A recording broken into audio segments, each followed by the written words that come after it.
Alors, bonjour à tous. On est bien content de vous avoir aujourd'hui pour ce webinaire pratique concernant la mise en œuvre et l'animation d'ateliers culinaires en milieu scolaire. Donc, vous présentez là, le fameux guide recettes pour réussir des ateliers culinaires. Donc, un grand bonjour à tous. Bonne année aussi 2019. Peut-être avant de commencer la présentation, on pourrait juste passer à travers là, juste quelques aspects techniques au niveau du webinaire. Attends, juste un petit instant pour passer à la diapositive suivante. Donc, vous allez avoir sur votre écran, il y a différentes options. Là, vous avez toujours au niveau de l'audio, si jamais il y a quoi que ce soit, vous pouvez entendre le webinaire là, à partir de l'audio sur votre ordinateur. Mais c'est également possible, si jamais il y a quoi que ce soit, vous pouvez également l'avoir en appel téléphonique. Donc, vous avez un petit endroit là, dans la fenêtre en bas qui vous mentionne là, le numéro de téléphone là, à composer.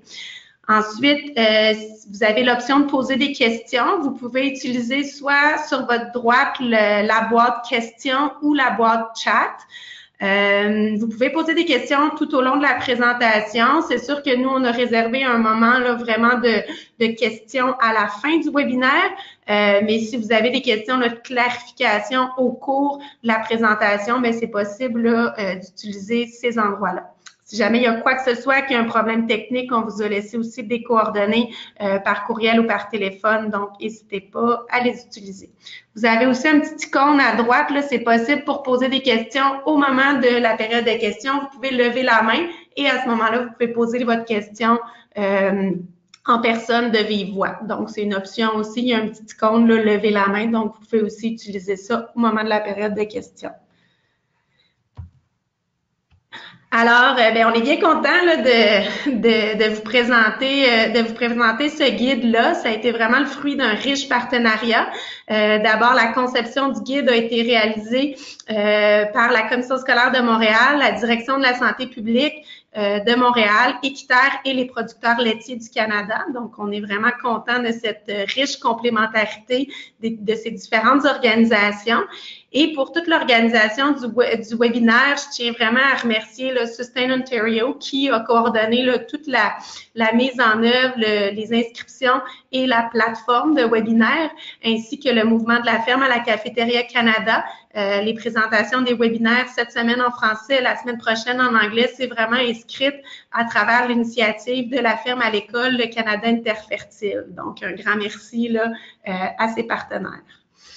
Donc, avant de débuter, on aimerait vous poser quelques petites questions assez rapides, mais ça va nous permettre vraiment de bien savoir à qui on s'adresse en ce moment.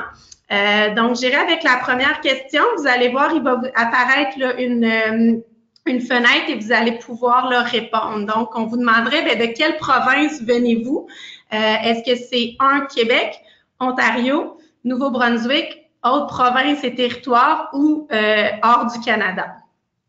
Donc, le sondage est ouvert. Vous allez pouvoir y répondre là, sur la petite boîte à droite en cliquant « Sondage » et on va vous laisser quelques secondes pour y répondre.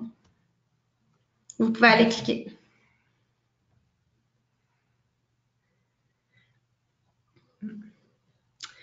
Donc, voici, au niveau des participants, donc on est vraiment la majorité Québec. Donc 98% du Québec et 2% du Nouveau-Brunswick. On est vraiment content. On le sait aussi que justement les outils francophones sont très très utiles à l'extérieur du Québec pour un grand réseau. Puis je le sais qu'au Nouveau-Brunswick là c'est possible. Donc on est très content là de vous avoir avec nous. Donc si on passe à la prochaine question, quelle fonction occupez-vous? On a fait des regroupements, évidemment, là, pour pas allonger trop la liste de choix. Donc, est-ce que vous êtes un directeur ou directrice, enseignante ou titulaire?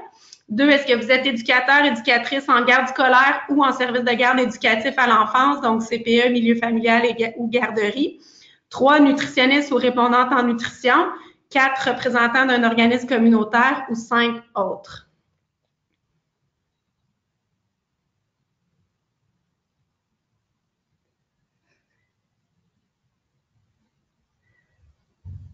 Super. Ben, on voit qu'il y a quand même une belle représentation. Donc, une très forte majorité, 60% de nutritionnistes ou répondantes en nutrition. Ensuite, 14% éducateurs, éducatrices, soit en garde scolaire ou soit en service de garde éducatif à l'enfance. Ensuite, quelques 9% représentants d'organismes communautaires, 2% direction ou professeurs, et évidemment, là, une section autre. Prochaine question, on vous demande, avez-vous déjà animé ou offert des ateliers culinaires dans votre milieu? Donc ici, on a oui, non, mais également, on le sait, là, ne s'applique pas. C'est sûr que ça dépend vraiment de votre rôle et de votre fonction.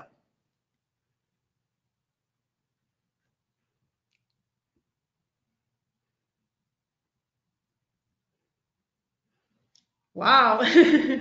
On est bien content. Donc, on voit que beaucoup d'entre vous ont déjà offert des ateliers culinaires. Donc, oui, à 72%. Ensuite, dernière petite question, on se demandait juste si vous aviez déjà pris connaissance du guide. On va le parcourir tous ensemble à l'intérieur de ce webinaire, mais juste savoir dans le fond si vous avez pu là, commencer à le feuilleter puis à en prendre connaissance.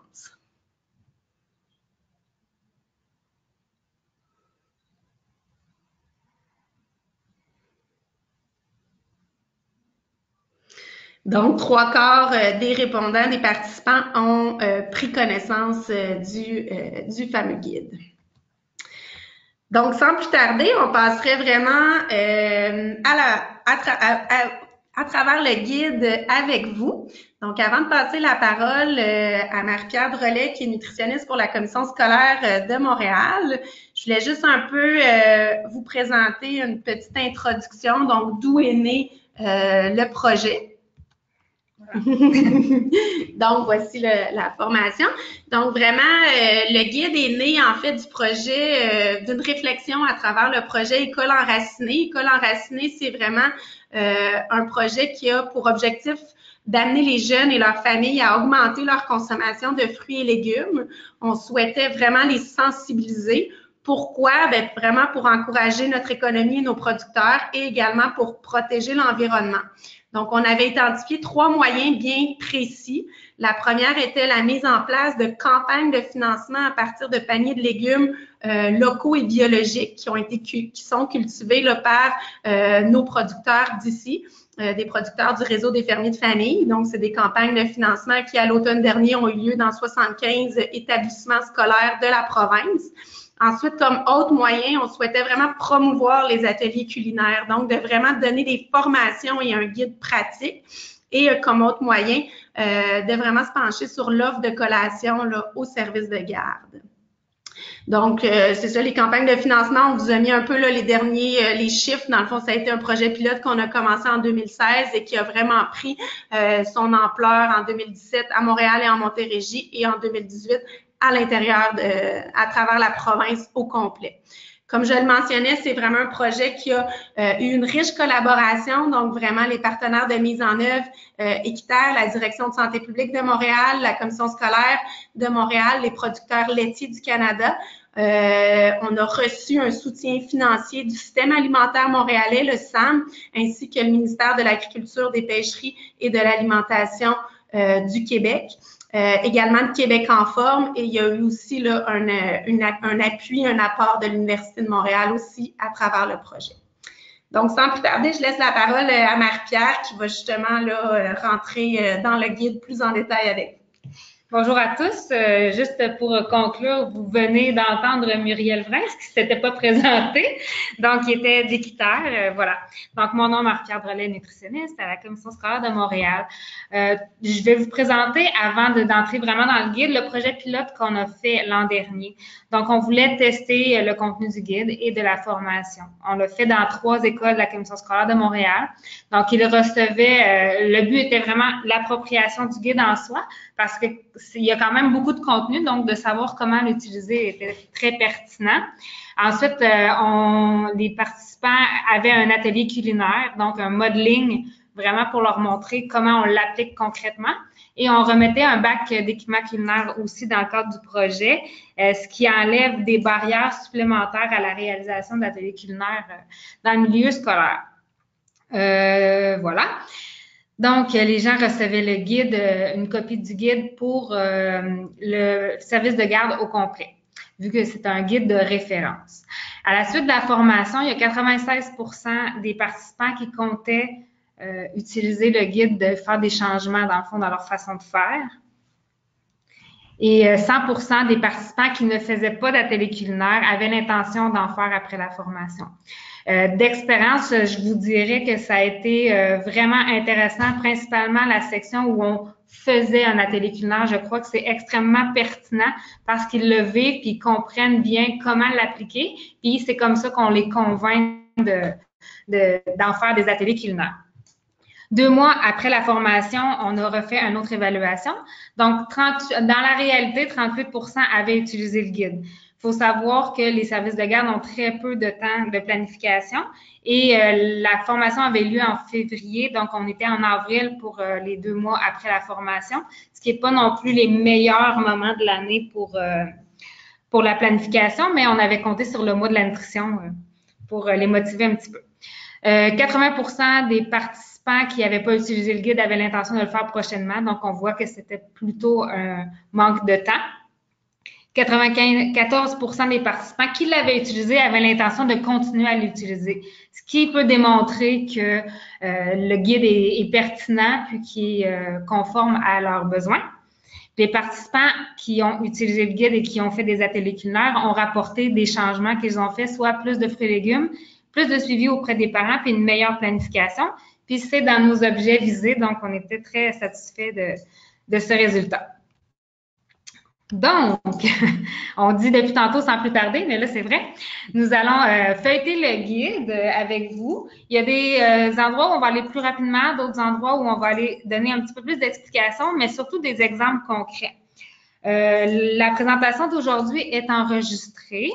Donc, dans le but de pouvoir la partager suite à la formation, au webinaire, vous pourrez les partager avec les milieux ou vous pourrez aussi vous en inspirer pour faire des formations dans les milieux.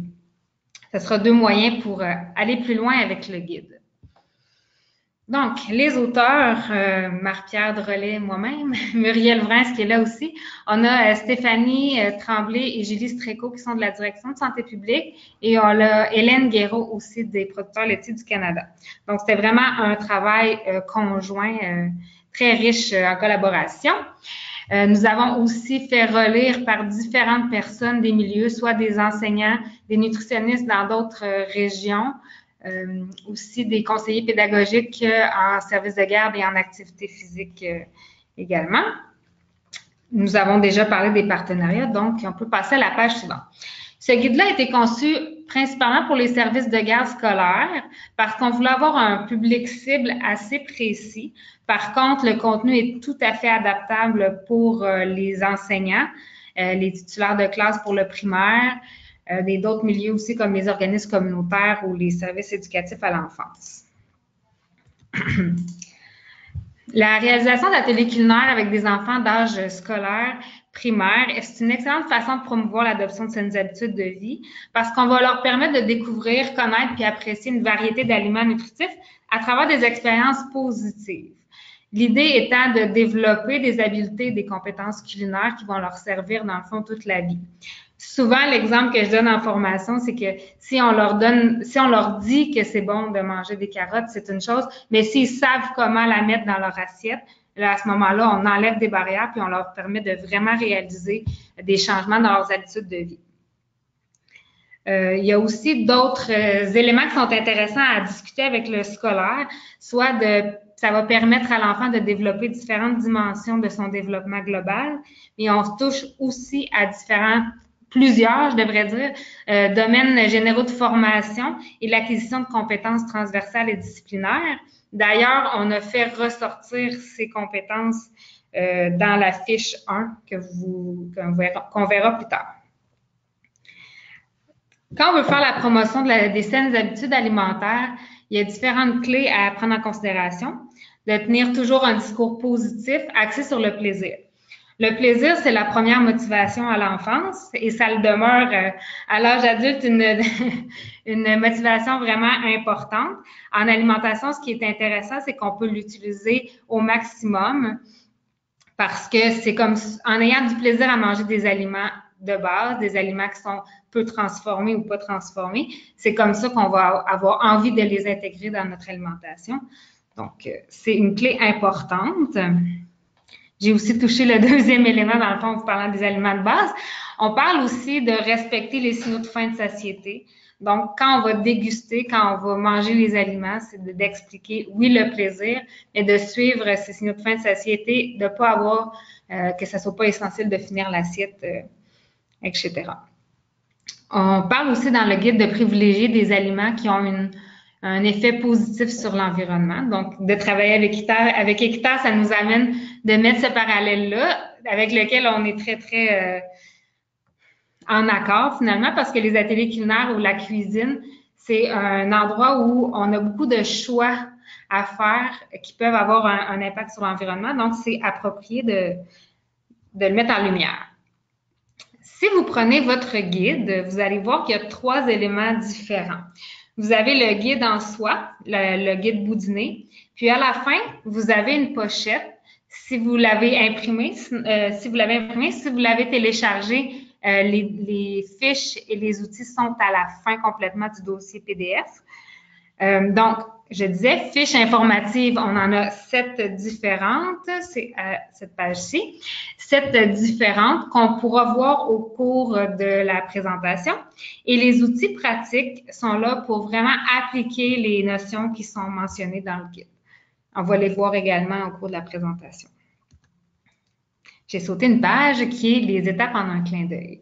C'est la table des matières pour le guide. Ça va vous permettre aussi de voir l'évolution que vous faites dans une liste de choses à faire. Finalement, chacune des étapes qu'on verra au courant de la formation.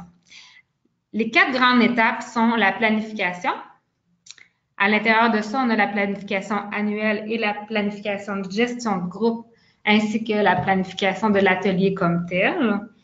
Ensuite, la grande étape numéro 2, c'est la préparation. Préparation dans les jours précédents de l'atelier et le jour de l'atelier. La 3e étape, l'animation, donc l'accueil des enfants, comment faire une animation interactive et la dégustation conclusion de l'atelier. Et l'étape 4, le bilan. Voilà. Je ne veux rien oublier. Il y a plusieurs avantages à bien planifier les ateliers et de le faire à l'écrit. Ça va vous assurer un bon déroulement, donc on évite les oublis le plus possible. Ça va permettre à l'animateur d'être mieux préparé, d'être plus à l'aise dans son animation. Des fois, dans les services de garde, on peut observer que les gens sont un petit peu moins à l'aise avec ce domaine-là qui n'est pas le leur. Donc, en le planifiant bien comme il faut, ils sont vraiment plus à l'aise d'animer l'atelier culinaire par la suite. On voit aussi une augmentation de la variété des recettes utilisées. Nécessairement, si on a inscrit toutes nos recettes sur une même feuille, on peut voir les doublons ou les recettes qui sont trop similaires. On peut établir des objectifs d'apprentissage qui vont être concrets et variés. Pour la même raison, si on les a écrits, on les a devant les yeux, donc on ne répète pas les mêmes objectifs d'apprentissage, ou du moins, on y va avec une gradation qui permet d'aller de plus en plus loin au fur et à mesure qu'on fait les ateliers culinaires. Mais ça va aussi permettre le partage, la conservation puis l'utilisation antérieure du matériel. Si, par exemple, vous planifiez un atelier culinaire puis que votre collègue planifie un autre atelier culinaire, tous les deux, vous allez le tester et vous allez pouvoir faire des corrections pour améliorer l'animation, améliorer les objectifs, les apprentissages finalement. Mais si par la suite, vous les partagez, bien, vous avez chacun 2 ateliers qui sont prêts et testés pour une utilisation pour l'an prochain, par exemple. Donc, on économise du temps et on augmente aussi notre chance d'avoir des bons résultats. Donc, on y va tout de suite avec la planification annuelle. Tout d'abord, on va vérifier le budget disponible pour l'année. Chaque école peut fonctionner d'une façon différente, à savoir le budget qui est alloué.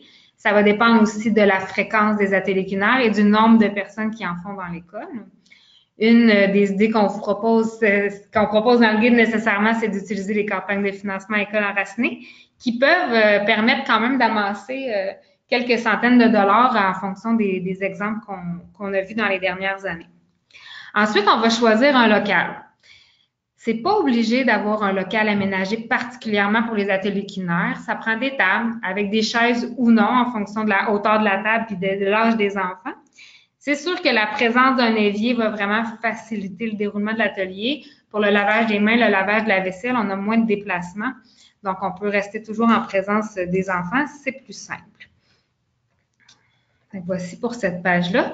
On a 2 idées d'aménagement. C'est vraiment des suggestions. Il y a plusieurs façons de bien faire les choses. Donc, dans ces exemples-là, le premier en haut va être l'idéal pour des ateliers en petite équipe. On peut mettre la station des ingrédients à 2 endroits différents pour éviter les files d'attente.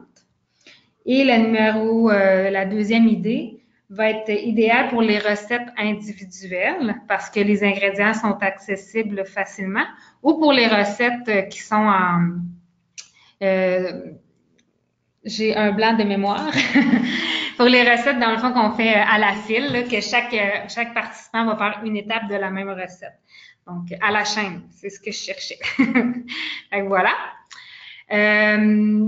Ensuite, on a aussi des petits encadrés avec des conseils pratiques. Ici, on mentionne l'importance d'informer les parents de l'horaire des ateliers culinaires. La raison est simple, c'est pour qu'ils puissent venir chercher leur enfant à la fin de l'atelier pour ne pas que l'éducatrice se retrouve avec des recettes qui ne sont pas terminées, mais aussi pour que l'enfant puisse vraiment aller au bout de son projet et déguster. Donc, on a mis un outil pratique qui est ici. Vous avez vraiment un modèle de lettres aux parents. Il peut être rempli à l'écran. On a la version électronique en version Word ou en version PDF sur le site d'Équiterre ou dans le guide, vous pouvez soit l'imprimer pour en faire une lettre à envoyer aux parents. Voilà la deuxième page. Pour les ingrédients, il y a certaines écoles, on a vu, qui demandaient aux familles de fournir des ingrédients ou d'emprunter de l'équipement culinaire pour s'assurer d'avoir tout ce qu'il faut pour l'atelier culinaire. C'est une façon de faire. Il y a évidemment plusieurs autres façons aussi. Un autre truc qu'on donne, c'est avec la planification de calendrier qu'on va vous montrer dans la page suivante, on propose au service de garde de créer un classeur, donc un cartable avec des séparateurs pour chacun des mois. Donc, on pourrait insérer les recettes ainsi que toute la planification pour l'atelier culinaire dans chacun des mois ou chacun des séparateurs, vraiment pour partager dans le service de garde les ateliers culinaires déjà faits. Je poursuis avec la fréquence des ateliers culinaires. C'est sûr que la fréquence a un effet sur les apprentissages. Donc, plus on en fait régulièrement, plus on apprend, on devient habile avec la cuisine.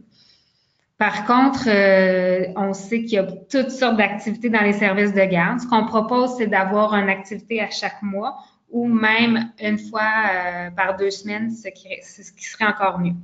L'important, c'est d'augmenter graduellement la fréquence des ateliers. Pour ce faire, on va prévoir le calendrier des ateliers. Donc, on va tout d'abord se choisir un thème, puis un petit peu plus loin dans le guide, on explique aussi comment bien choisir les recettes et de déterminer des objectifs d'apprentissage. On sait que les services de garde aiment beaucoup les clés en main. Donc, en voici un. Puis, ça peut être utile pour 1 année ou 2 années. Puis, par la suite, ils peuvent aussi planifier leurs propres ateliers. Donc, quelques exemples de thèmes.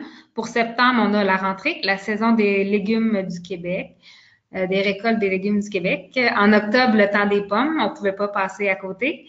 En novembre, on est allé avec la citrouille après l'Halloween. Donc, qu'est-ce qu'on peut faire avec la citrouille? Comment utiliser toutes les parties d'un aliment? Décembre, le temps des fêtes, la betterave pour la couleur rouge. Et janvier, pour réchauffer l'hiver. On est allé avec des thèmes avec des aliments un petit peu épicés, des éléments avec cuisson. Vous avez la légende dans le bas qui vous indique le thème, la recette et l'objectif d'apprentissage. C'était vraiment pour raccourcir le texte dans le calendrier en exemple. À côté, vous avez toutes les provenances des recettes. Donc, c'est des recettes qui existent, qui ont été testées. Donc, c'est facile de les trouver. Et dans la page 13, la page suivante, vous avez aussi en mars les boules d'énergie sans allergènes. Donc, vous avez vraiment la planification complète avec nos outils finalement à la fin, non pas à la fin du document, mais sur le site Internet d'Équiterre. Voilà. Dans cette page-là, je voulais vous montrer quelques exemples d'objectifs d'apprentissage.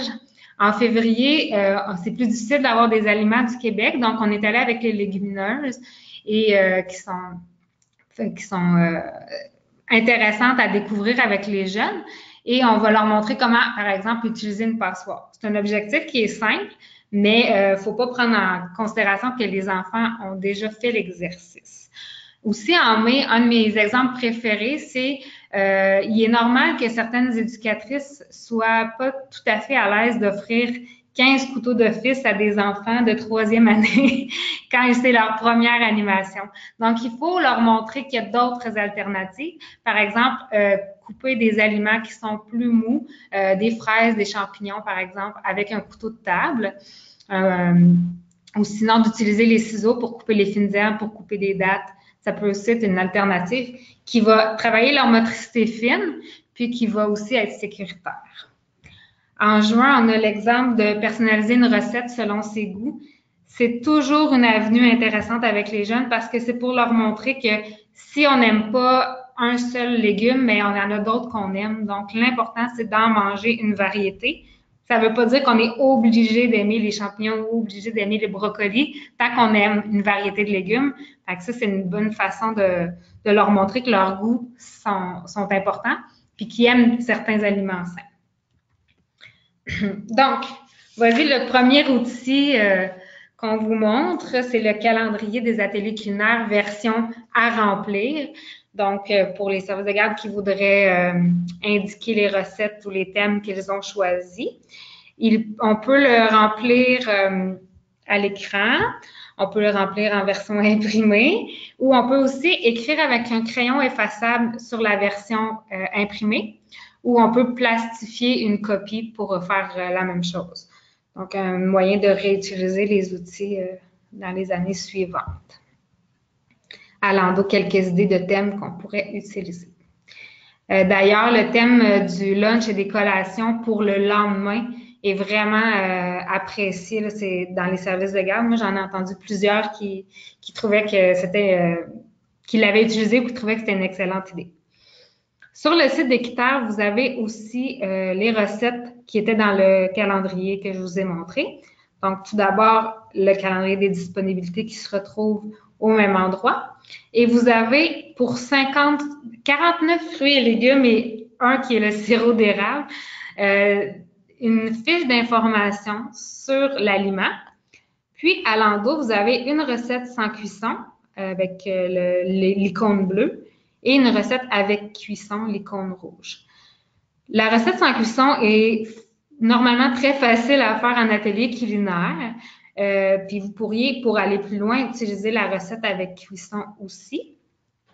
Sinon, vous pourriez la proposer aux parents, dans le fond, pour leur permettre de refaire la recette qui a été faite en atelier culinaire ou d'aller plus loin avec la recette avec cuisson.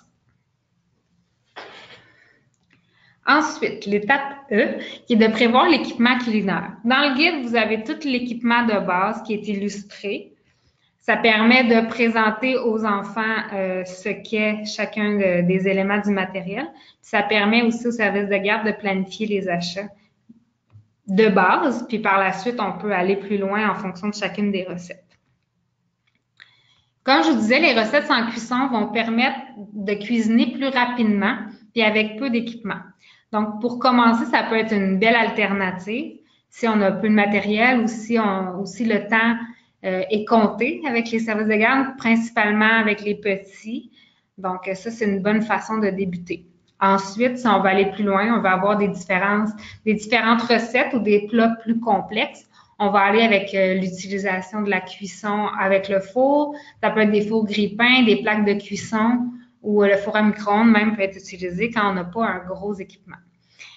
Il est même préférable d'utiliser un équipement de cuisine domestique plutôt qu'aller avec un équipement commercial parce que c'est plus proche de la réalité des enfants au quotidien. Pour éviter de perdre de l'équipement ou de les perdre, on va avoir un système de gestion de matériel qui serait favorable à utiliser. Donc, bien prévoir un rangement dans un endroit sécurisé et aussi de numéroter chacun des éléments de votre matériel. Comme ça, vous allez toujours avoir un œil sur le contenu de votre matériel. Donc, la planification annuelle est terminée. Vous allez voir, les premières étapes sont un petit peu les plus longues, puis par la suite, ça va aller un petit peu plus vite. Donc, on rentre dans la planification de la gestion de groupe. On va tout d'abord déterminer les comportements attendus qu'on veut voir dans le local de cuisine. Ce qu'il faut retenir, c'est que les enfants, il faut pas prendre pour acquis que les enfants vont savoir comment se comporter adéquatement s'ils n'ont pas eu la chance de s'exercer, si on leur a pas expliqué non plus quelles sont les règles. C'est un petit peu comme l'apprentissage des mathématiques. Il faut leur expliquer la règle, donner des exemples et leur permettre de se pratiquer. Il faut aussi être un bon modèle. Ça fait partie des bonnes pratiques. Donc, dans le fond, vous avez à la page 19 quelques comportements attendus dans le local de cuisine. Je vous laisserai les lire. Vous pourrez voir ceux qui vous tiennent le plus à cœur. C'est sûr que si vous affichez cette page-là, ça risque d'être difficile de suivre chacune des règles, mais ce qui est recommandé, c'est peut-être de choisir avec les élèves ou d'illustrer avec des personnages les règles les plus importantes ou les premières règles que vous voulez qu'ils soient appliquées. Puis à ce moment-là, ça va être plus facile pour les élèves de les suivre. Dans le guide, on a la fiche 5 qui pourra vous aider à ce moment-là sur les méthodes d'hygiène et de salubrité. Donc, on explique l'entreposage des aliments et des ingrédients. On va expliquer aussi les bonnes méthodes avant les ateliers culinaires, pendant l'atelier et après l'atelier pour avoir vraiment une bonne hygiène et avoir des aliments qui sont salubres. D'ailleurs, dans l'encadré orange, vous avez un petit exercice pour aller convaincre les enfants de l'importance du lavage des mains. Et aussi, il faut l'intégrer dans la routine. C'est ce qui va le mieux fonctionner pour avoir des résultats. Ensuite, on va établir le déroulement des ateliers culinaires. Si les ateliers culinaires se déroulent toujours de la même manière, les enfants n'auront pas de surprise et ils vont d'emblée aller vers l'avant et faire l'étape suivante plus rapidement. Ce qui va vous permettre d'économiser du temps et d'avoir plus de temps pour cuisiner et pour la dégustation. Voilà. Juste vous expliquer qu'on suggère de faire le rangement puis le nettoyage avant la dégustation.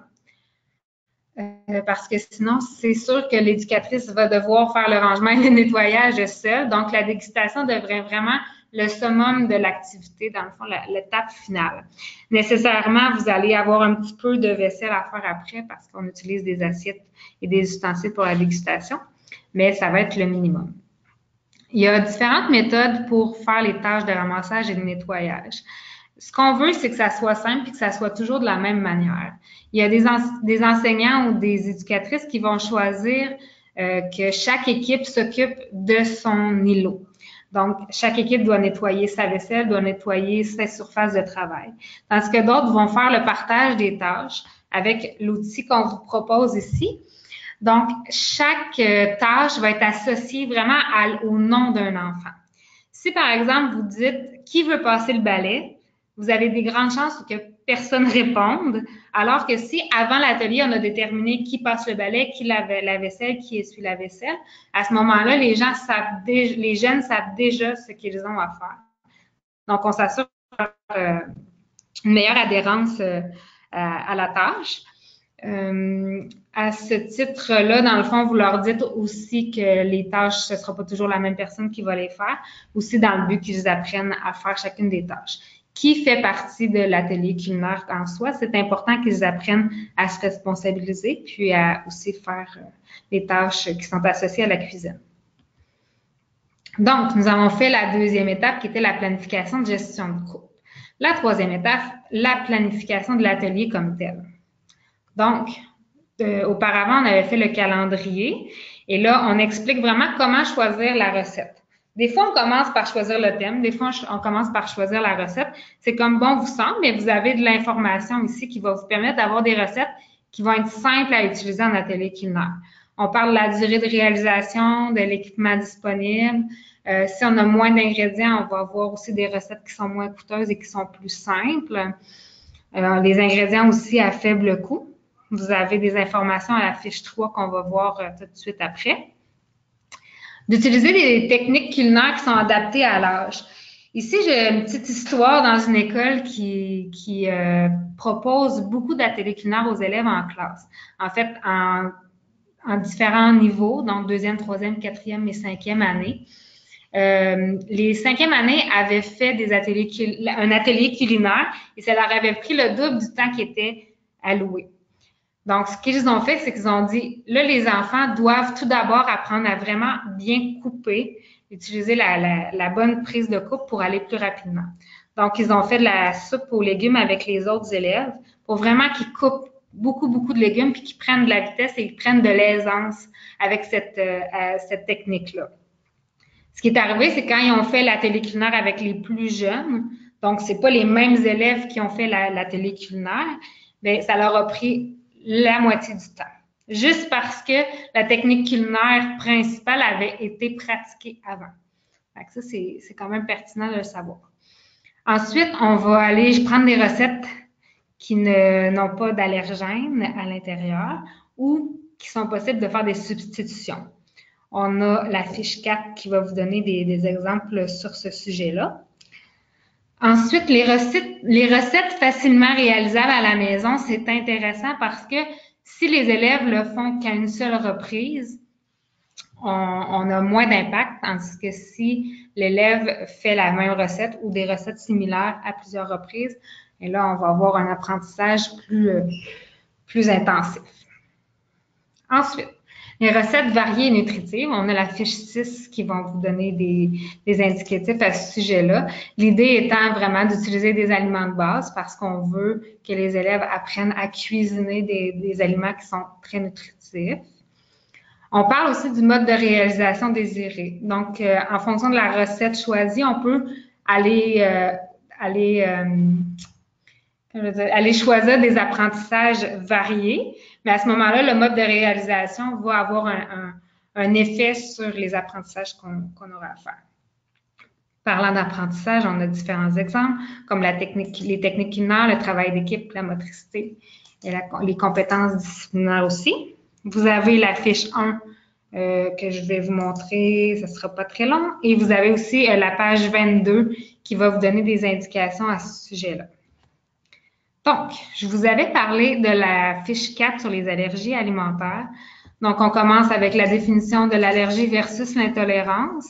Et à l'endos, on a vraiment des substitutions alimentaires suggérées. Donc, si un ingrédient peut poser problème dans une recette, il y a moyen de le remplacer. La fiche 6, qui va être des choix de recettes variées et nutritives, donc va vous donner différentes indications pour augmenter la variété des aliments utilisés et les aliments de base. Voilà. Et différentes références à la fin pour trouver des nouvelles recettes intéressantes.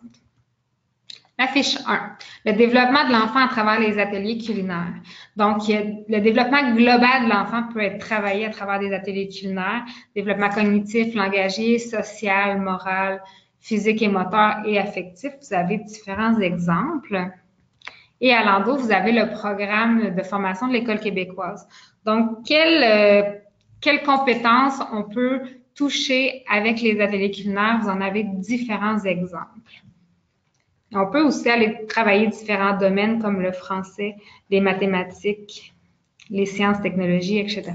Donc, c'est vraiment un moyen intéressant et motivant de travailler les compétences qu'ils ont à travailler dans le milieu scolaire. Pour ce qui est des apprentissages culinaires seulement, vous avez la page 22 qui vous explique qu'on peut aller travailler les connaissances sur l'alimentation, la planification, comment organiser des repas, comment faire un calendrier, etc. La conceptualisation, donc l'utilisation créative des restes, ça peut être quelque chose que vous abordez à la fin de l'année s'il vous reste des ingrédients. Les techniques mécaniques, donc ça, c'est principalement autour de ça qu'on va travailler. Donc, la coupe, peler, râper, mesurer des liquides, des ingrédients secs, etc. Et les caractéristiques sensorielles des aliments et dégustation qui peut être travaillé à chacun des ateliers. Donc, qui est vraiment associé aussi au plaisir ou aux modifications qu'on peut faire aux recettes selon nos goûts. Vous avez aussi des idées pour aller plus loin. Dans le fond, on peut encourager les élèves à faire 2 versions d'une même recette et de faire des tests de goût à la fin pour les enfants qui sont plus vieux ou amener les enfants à proposer eux-mêmes des recettes. Voilà pour cette page-là. Ensuite, pour préparer vraiment l'atelier culinaire, on va vous proposer de remplir l'outil de préparation. Donc ça, c'est l'outil B. Ce qui est important de faire dans l'outil B, c'est de prévoir le temps nécessaire pour la recette, mais aussi il faut penser au rangement et à la dégustation. Et aussi de simplifier les consignes. Si, par exemple, vous avez une recette où il est indiqué « faire cuire les oignons coupés », ça peut être complexe pour les enfants de le lire. On préfère l'écrire « couper les oignons » et les faire cuire dans une deuxième étape. Comme ça, c'est plus clair pour eux de par quoi ils doivent commencer. On va aussi toujours utiliser les mêmes mesures, les mêmes unités de mesure. Ça va simplifier la lecture de la recette. On va ajuster le rendement, donc le nombre de portions dont on a besoin. Et on va choisir le mode d'organisation. Ici, j'ai des exemples. Voilà. Donc, pour la réalisation individuelle, vous pourriez utiliser cette méthode-là que j'utilise dans la formation. C'est les boules d'énergie sans allergènes. Dans le fond, je ne donne pas de recette. Tout ce qu'il faut faire, c'est de mélanger tous les ingrédients ensemble et de couper les dates. Donc, on commence par couper les dates et ensuite, je dis aux participants, allez chercher les ingrédients qui vous manquent et ajoutez-les dans votre bol. Et les quantités sont inscrites sur chacun des ingrédients. Ensuite, ils mélangent et ils forment 3 boules. Donc, les enfants n'ont pas besoin de lire beaucoup pour faire ça. Donc, avec les plus jeunes, c'est une recette qui fonctionne très bien. D'ailleurs, cette recette-là, dans la formation, elle a convaincu plusieurs de faire des ateliers culinaires. Donc, je la recommande vraiment. Elle est super simple et rapide. Et délicieuse aussi. Ensuite, pour les recettes collectives, on pourrait faire de la réalisation en petite équipe. Ce que vous pourriez faire, c'est de donner une équipe de 4, donner un chiffre à chacun des élèves et chacun a une tâche à réaliser. Je les écris sur une recette, sur une feuille, je veux dire, qui est pliée en 2 et placée dans le milieu de la table. La recette est inscrite sur chacun des côtés. Donc, vous pouvez avoir 2 équipes, une en face de l'autre, et ils ont la recette devant eux. Chaque élève a une tâche, donc on va réduire le temps nécessaire pour faire la recette. Donc, ça peut être une bonne façon aussi de planifier les recettes en peu de temps. C'est sûr que chaque enfant ne fait pas chacune des tâches. Dans le fond, ils ne vont pas manipuler tous les mêmes choses, mais on peut aussi planifier pour que les autres ateliers suivants leur permettent de toucher un petit peu à tout. Voici donc l'outil de préparation de l'atelier culinaire. Vous avez en 2 pages. Vous devez, dans le fond, ça vous permet vraiment de penser à tout, d'avoir aucun oubli. Vous pouvez le remplir à l'écran encore une fois, l'imprimer et le remplir à l'écrit ou le remplir avec un crayon effaçable pour la copie papier ou imprimer et plastifier pour faire la même chose. C'est sûr que c'est intéressant de l'avoir en crayon effaçant parce que vous pouvez faire directement les corrections, puis par la suite, là, le mettre au propre pour le conserver dans votre cartable. Donc, on a terminé la planification de l'atelier culinaire en soi. On rentre dans l'étape de préparation. Durant les jours précédant l'atelier, on va s'assurer que l'équipement culinaire est complet et en bon état. On va ensuite s'assurer que le lieu d'entreposage offre l'espace nécessaire. Donc, est-ce qu'on a assez de place dans le frigo? Est-ce qu'on a assez de place dans l'étagère pour les ingrédients secs pour quand on va arriver de l'épicerie? Ensuite, on va aller acheter les ingrédients. Donc, tout d'abord, toujours important de faire la liste d'épicerie pour rien oublier, mais vous l'avez déjà dans votre outil B. Ensuite, on va déterminer les quantités à acheter en fonction du nombre d'enfants. Si vous avez modifié le nombre de portions dont vous avez besoin, bien, ça va être ici que vous allez pouvoir l'utiliser. C'est aussi un exercice qui est fait dans l'outil B nécessairement. Pour économiser, dans le fond, pour pouvoir réaliser aussi plus d'ateliers culinaires, on vous suggère de consulter les circulaires. À la limite, on peut aussi modifier un petit peu les recettes s'il y a un ingrédient qui est plus difficile à trouver ou qui est trop coûteux au moment où l'atelier se fait. Vous avez la fiche 3 qui pourra vous aider, vous donner quelques astuces. Ensuite, faire un rappel aux parents, c'est le bon moment de le faire. On peut leur donner toutes les dates dès le début, mais on peut aussi faire des rappels la semaine ou quelques jours avant la tenue de l'activité. Donc, on avait mis aussi la fiche 2 qui est des ateliers culinaires respectueux de l'environnement. Je l'ai mise ici parce que quand vous faites votre choix de recettes, mais même votre choix d'ingrédients, des fois, on peut modifier pour avoir des ingrédients qui sont plus respectueux de l'environnement ou qui sont des ingrédients de saison. Vous avez différents exemples, différentes astuces, dans le fond, pour faire des ateliers culinaires respectueux de l'environnement, comme de découvrir les protéines végétales, le tofu, les légumineuses, qui sont aussi peu chères et qui sont intéressantes à utiliser parce que on a moins d'impératifs au niveau de l'hygiène et salubrité dans les ateliers culinaires à l'école. Et aussi, on a des indications sur le recyclage, le compostage, puis comment éviter le gaspillage. Pour réduire le coût d'une recette, vous avez la fiche 3 qui parle d'éviter le gaspillage, mais qui parle aussi de différents trucs que vous pourriez prendre pour réduire les coûts. On indique aussi comment évaluer les coûts d'un atelier culinaire parce que des fois, ça peut être difficile de le faire. Donc, en le faisant à l'avance, on peut vraiment voir le budget dont on a besoin. Et voilà. À la seconde page, vous avez des substitutions alimentaires qui pourraient vous permettre d'économiser ou de faire des choix différents en fonction des rabais. Ensuite, le jour de l'atelier, on va s'assurer que le local est bien configuré puis est sécuritaire. On va préparer l'équipement culinaire requis et les ingrédients. Donc, des fois, on a des petites préparations à faire à l'avance avant que les élèves arrivent. Quand c'est possible de le faire, c'est vraiment aidant pour l'animation. Et c'est à ce moment-là aussi qu'on va attribuer les tâches de nettoyage. Donc, soit avant l'arrivée des enfants ou soit quand ils arrivent, ils pourraient inscrire eux-mêmes leur nom sur la feuille. S'ils sont un peu plus vieux, ça peut être une bonne méthode aussi. Donc voilà, on a passé à travers l'étape 2 de la préparation. On entre dans l'étape de l'animation. Tout d'abord, on va accueillir les enfants à leur arrivée.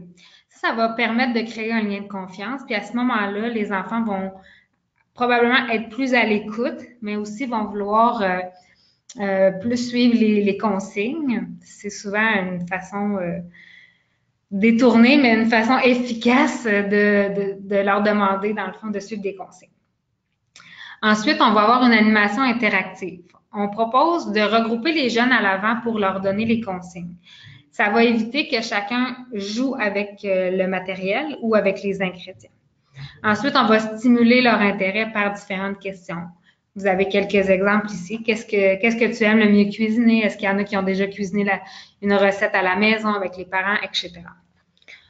On va présenter là où les recettes qui vont être cuisinées. C'est sûr que montrer une photo du résultat final peut toujours être aidant parce que ça leur montre, dans le fond, leur objectif ultime. Donc, on leur présente. Ensuite, on va leur présenter les ingrédients de la recette. On peut, à ce moment-là, leur donner toutes sortes d'informations sur un ingrédient particulier pour vraiment aller travailler les connaissances. Et on va présenter l'équipement culinaire qui va être utilisé.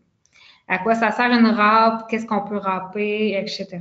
Vous avez vraiment différentes idées de questions. On va aussi faire la démonstration des techniques culinaires. Donc, quand je vous disais tantôt comment on va travailler les comportements attendus, c'est un petit peu le même principe. C'est qu'on va leur expliquer le pourquoi, on va leur faire une démonstration, il faut leur permettre de se pratiquer. La façon de fonctionner qu'on vous propose, c'est vraiment de réaliser la recette étape par étape. Comme ça, vous allez vous assurer que chaque élève va suivre la recette. Toutefois, si vous utilisez les astuces que je vous ai montrées tout à l'heure avec les quantités directement sur les ingrédients ou les recettes dans le milieu de la table, bien, vous pouvez aussi utiliser une autre méthode qui va permettre aux enfants de suivre aussi leur rythme. Ceux qui sont plus rapides, ceux qui le sont moins. Puis à la fin, bien, comme on l'indique à l'étape D, bien, les élèves qui vont avoir terminé plus rapidement vont pouvoir soit aider les autres, soit préparer quelques ingrédients pour la prochaine atelier culinaire, etc. Il faut juste s'assurer que ça soit pas toujours qu'ils vont faire le nettoyage parce que c'est toujours les mêmes qui vont aller plus rapidement. Puis s'ils se rendent compte de l'astuce, bien, vous allez avoir un groupe qui va peut-être se désorganiser un petit peu. Fait que vous avez quelques suggestions à la page 33. On termine avec la dégustation puis la conclusion de l'atelier. Comme je vous disais, on va tout d'abord faire les tâches de nettoyage, puis ensuite déguster. C'est important de prendre un temps pour discuter avec les enfants de comment avez-vous trouvé la recette, qu'est-ce qui a été le plus facile, le plus difficile, qu'est-ce que vous aimez le plus, est-ce que c'est le goût sucré, le goût salé, etc. Il y a toutes sortes de choses qui peuvent être explorées. D'ailleurs, à la fiche 7, vous avez du vocabulaire qui pourrait être utile pour discuter de ça avec les enfants. Voilà, la bonne idée, je vous en ai déjà parlé. Et à la fin, de transmettre la recette aux parents. Ça va leur permettre soit de la refaire ou au moins de savoir qu'est-ce que leur enfant a pu réaliser. Puis ça, c'est très intéressant pour eux. Puis la fierté des enfants aussi est proportionnelle. Fait que voici la fiche 7. Vous avez l'équipement culinaire. Donc, vous allez pouvoir le montrer. Vous avez le vocabulaire pour les culinaires, dans le fond, assaisonner, badigeonner, blanchir, etc.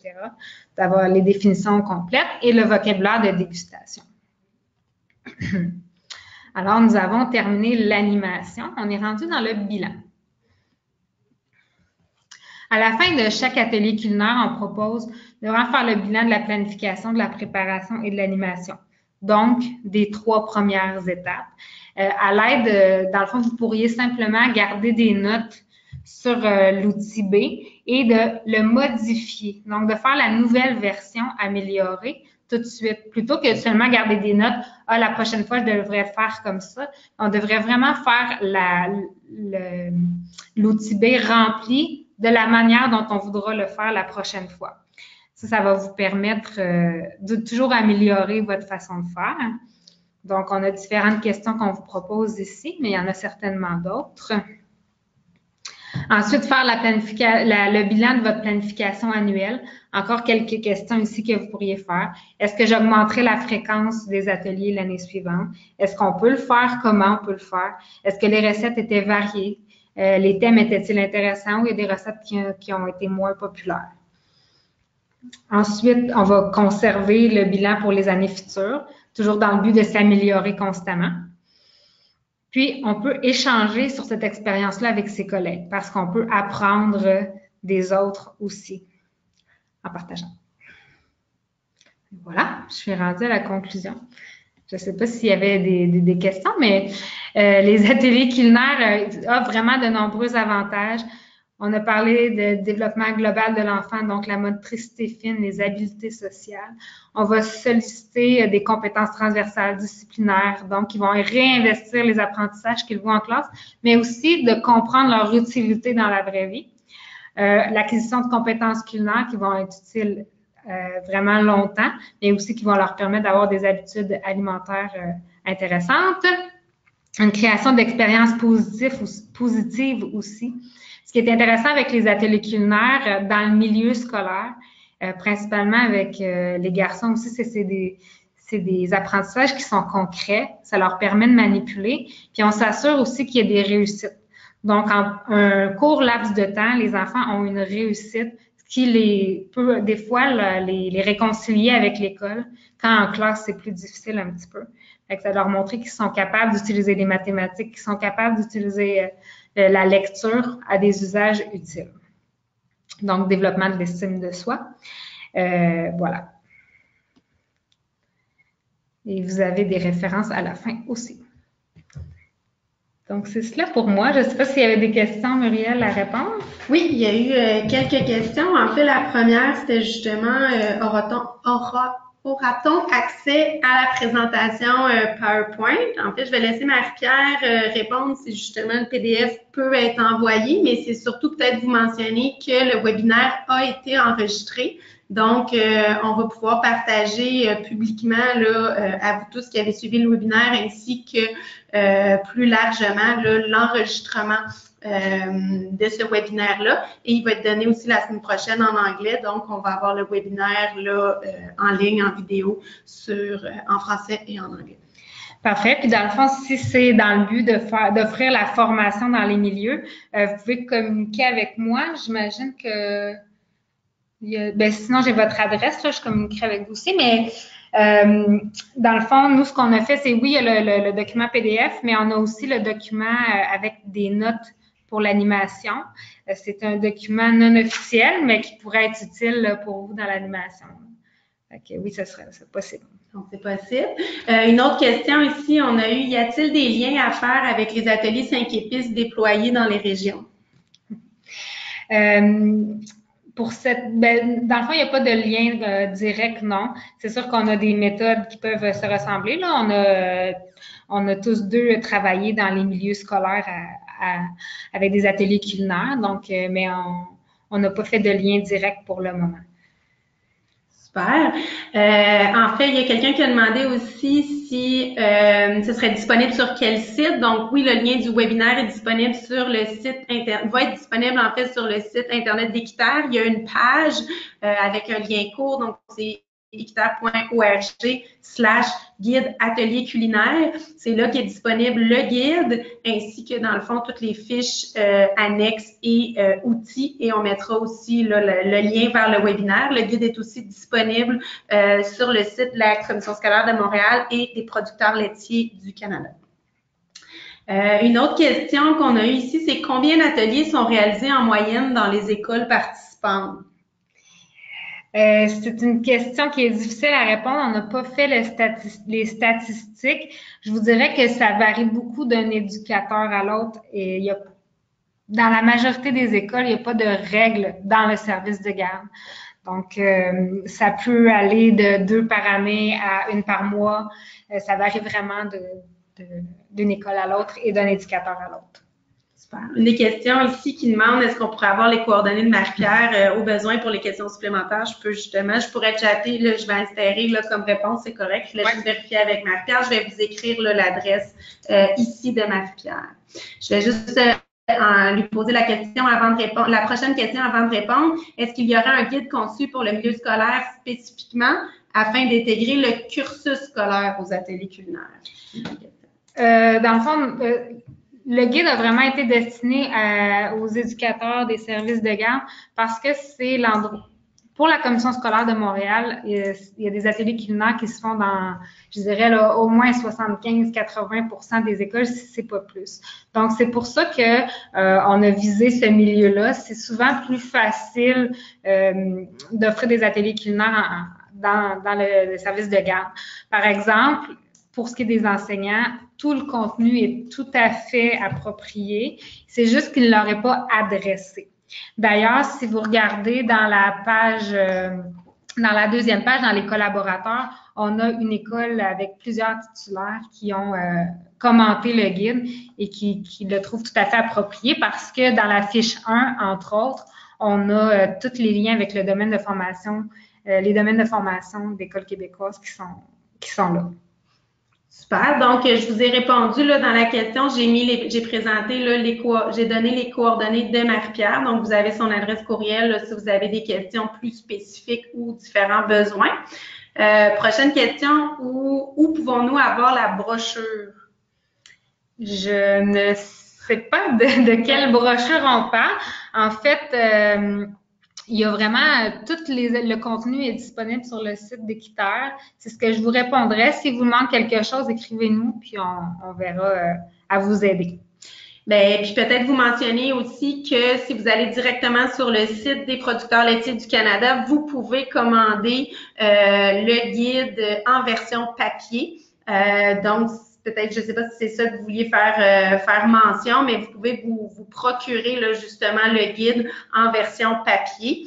Et sinon, vous pouvez le télécharger puis l'avoir en format PDF là, à partir d'un de nos 3 sites. Si jamais on n'a pas répondu à la question, peut-être vous pouvez la reposer et peut-être la respécifier. Sinon, la prochaine question, est-ce que vous avez un document des tarifs à demander pour les services de garde? Je vais tenter de répondre. Dans le fond, nous, les outils sont tous gratuits. La formation aussi est gratuite. Dans le fond, moi, je suis engagée par la commission scolaire et je l'offre à l'intérieur de la commission scolaire de Montréal. Il y a différents fonctionnements probablement pour chacune des commissions scolaires. Ensuite, je ne sais pas si vous voulez parler d'une moyenne, d'un montant moyen pour les ateliers culinaires. C'est difficile à dire parce que ça varie vraiment en fonction de la recette et du nombre d'enfants. En moyenne, 20 enfants dans un atelier culinaire, mais il y a aussi d'autres façons de fonctionner. Donc, si c'est pas répondu, vous pouvez nous écrire encore une fois. On pourra échanger sur ça. En fait, peut-être juste respécifier, c'est ça. Pour les 2 dernières questions, là, si on n'a pas répondu de la bonne façon à la question que vous aviez en tête, n'hésitez pas à reposer la question. Pour l'instant, je vois pas d'autres questions. Je ne sais pas si c'est encore le moment, là, peut-être en quelques minutes, si certains d'entre vous ont des questions, allez-y.